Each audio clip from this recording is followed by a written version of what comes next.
Hello, Whovians, and welcome back to the third channel. Welcome back to Tom's TV Show Reviews. Do you like the new thumbnail style? I do. Now, if you've been following the main channel, you will know that I am using the unique cameras for today only, this is the last day. So I've recorded stuff on Tom's Comedy Club, and I've also recorded stuff just in general. So, today, we're reviewing something very special. This will be a spoiler review.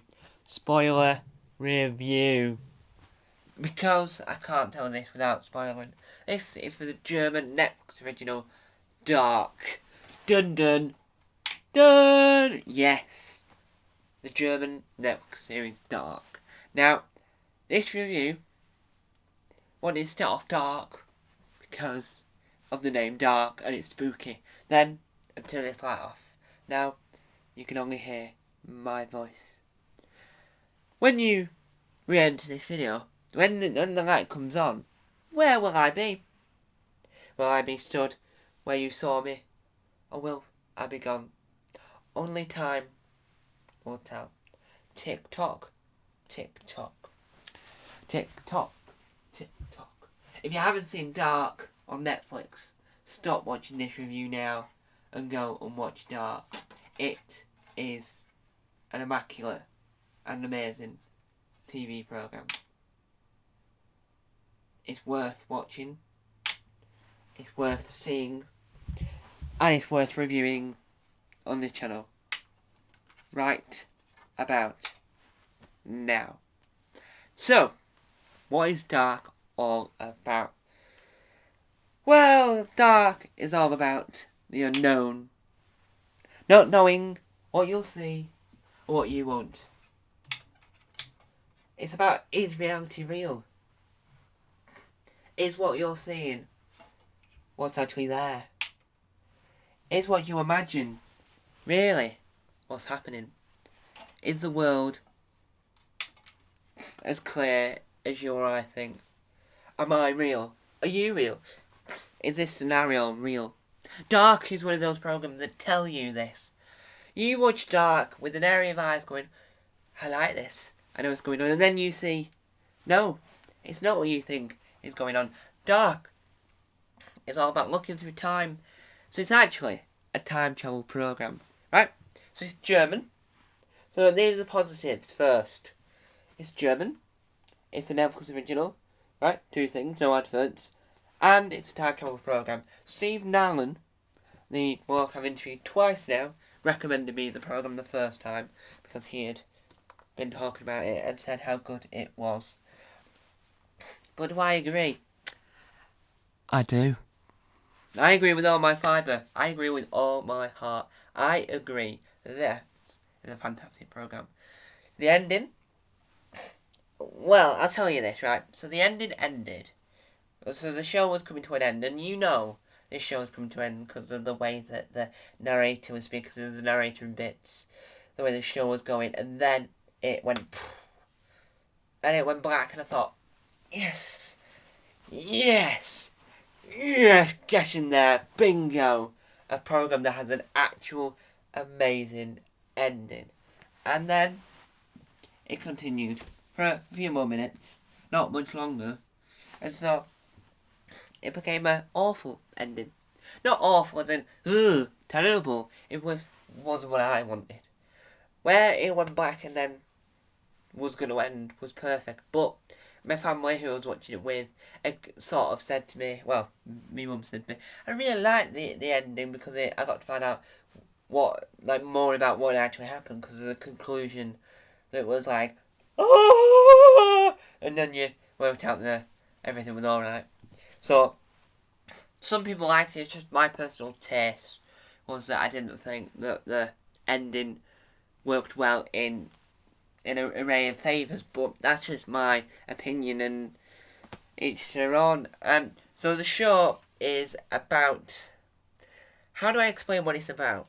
Well, it's about the past, the present, and the future, right? There are 3 time zones to worry about in this programme. 3 series, and it's a Netflix original. So it's always subtitled, So you've got Mikkel. Mikkel's like the main-ish character that goes missing-ish because Mikkel goes missing within the first episode. But we do have a missing child already, and we do have the fact that one of the characters, Cop, his brother went missing years previous. So we've got that some context. Then we've got the cast of characters that are there. And what I quite like about this show is that they have characters that aren't just one thing. So, how to explain this without spoiling it? Well, we have this deaf character, right? So the actress isn't actually deaf, from what I can see on the show. I don't really know the actress personally. So, and that's good that she's not deaf, because what happens is these characters later on in the show, in the series, the next couple of series, they have alternate universe versions of themselves. So that what it means is that the character that's deaf in the beginning, in the first series, then can use a voice and act because another character becomes deaf because of the way alternate universes work. You see, alternate universes work in that way where, so if I'm here now in the alternate universe, I probably wouldn't be a comedian, an editor, a filmmaker, a writer, and all sorts. I wouldn't be any of that. I probably would be a different person altogether in the alternate universe. So let's give a wide example of alternate universes that you're going to love. Doctor Who. In an episode called Age of Steel, there's an alternate universe where Rose, in that alternate universe, is a dog. Her dad didn't die, and Jackie Tyler never had children. So, the alternate universes, multi-universes, like switch on its head what you think reality is. So whatever's happening in your reality, so our reality now, might not be the same as what's happening in another reality. Whether or not multiverses and parallel universes exist, I don't know the science on that. So if you are a scientist, do let me know. I like my massive shadow. So this is also a one-off location. It's just that I thought I wanted to laugh about that. So the show itself uses alternate universes, past, present, future, time travel, missing person, and just bonkers, right? Bonkers in a good way. What I mean by bonkers in a good way is that the show itself starts off tame-ish. You think, oh yeah, it's your average time travel series. They're going to travel to the past. Nothing weird's going to happen. Nothing weird. This is imagining the character one. Nothing weird's going to happen. It's not like everything's just going to implode at the beginning. Nothing's going to go wrong. And then bang! Then it all breaks loose. Then the second series then starts and you're thinking, whoa, whoa, whoa, whoa, whoa. Hold on a second, thank you, sir, please, sir. What? That's just happened. Then if you're sitting with people watching, then you have to recap what's going on, right? Even though you've just finished watching series 1, you need to still recap what's happening in series 2 because it's like out of the water. Then you're watching series 2, imagine the character walking on screen. So then you're watching series 2, yeah, I'm getting it now, I'm understanding. And series 3 starts to go, whoa, hang on a minute, please, thank you, sir, please, thank you. Whoa, whoa, whoa, whoa, whoa.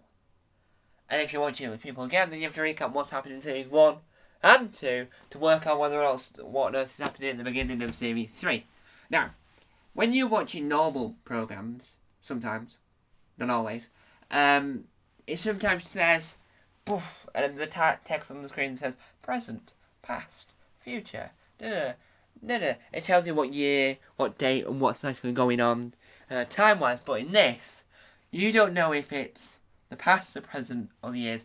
But what you do know is that each year is 33 years in the past. So every time someone time travels, it's time travel 33 years to the past, which is very good because it means that no matter what scene you're watching, and if you don't know they've gone back in time and then you work it out, you can work out the 33 years from the previous time that the characters time travelled.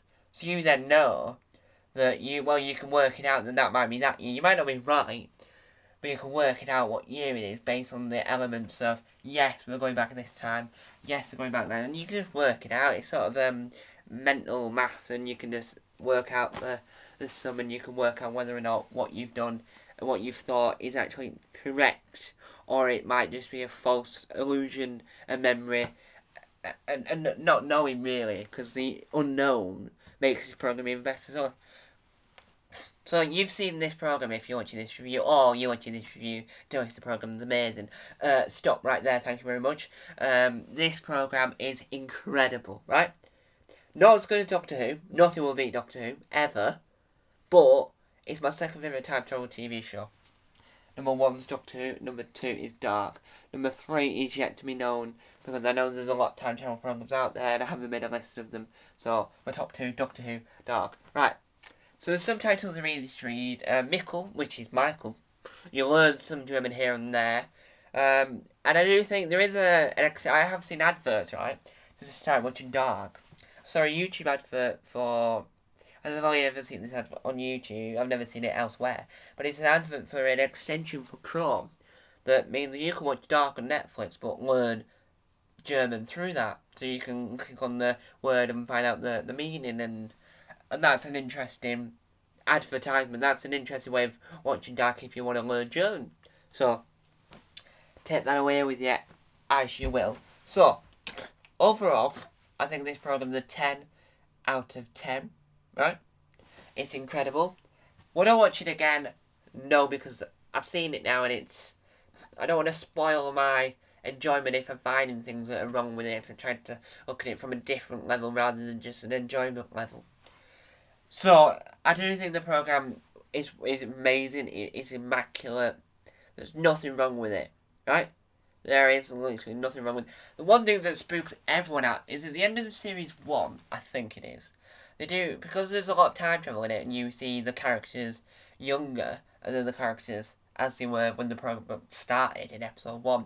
There was a bit where they, like, show an image of what the past character looks like, and show an image of what the current character looks like, right? They are not, imagine you can see them, they are not related at all. They are not related whatsoever, it seems, from Googling. But they look like they are family. They look very much similar, and it's a perfect casting. I don't know who the casting director for this was. I do need to find that out, because I so want to interview the casting director about Dark. I want to interview the whole cast about Dark, to be fair. But this is just immaculate. It's incredible, it's extraordinary, and the casting is phenomenal. Amazing actors, amazing sets, amazing music, and amazing everything. This was Stephen King had some involvement in it somewhere down the line, but it's just incredible. So if you like thriller, if you like sci-fi, and if you like confusing time travel, then Dark is the program for you. So, anyway guys, thank you guys for watching Time Automat. I'll see you for more reviews on Tom's TV show reviews. This has been The Weird Side.